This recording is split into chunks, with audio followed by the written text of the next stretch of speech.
जहाँ गाँ घर और स्थानीय समाज माध्यम गढ़ी उठी थाए। यह माने आम संस्कृतिर गौरव और पारंपरिक देखाशुणा को दर्शाए। किंतु आज आधुनिक जुगर यह लोककला दीर्घ शासन और प्रचार अभाव में खोजी जाऊँगी।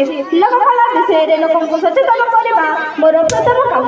लोक मैंने जिते कलार मूल्य को अनुभव करेंगे से संरक्षण करने को आग को आसवे। निज परिवार सांगसाथी मान आम विषय आलोचना करने आवश्यक।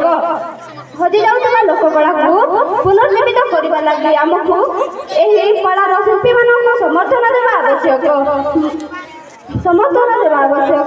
मुझे स्थानीय कलाकार मान कम को उत्साहित कर दक्षता को प्रसारित कर जहाद्वारा युवपीढ़ी एक बड़ परिवर्तन आनी पार।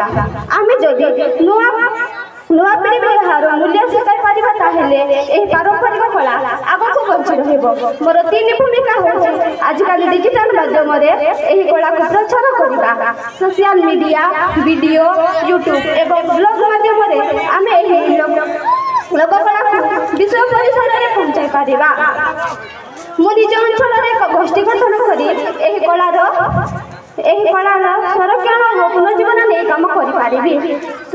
समुदाय माध्यम आम संस्कृति आग पहुँचाई पारिबा। समाज और संस्कृति आम पारंपरिक लोककला को आउ थे प्रचार और प्रसार करने आम समस्त कर्तव्य। शेष में एति कही मोर वक्तव्य शेष करुछि। जय ओडिशा जय।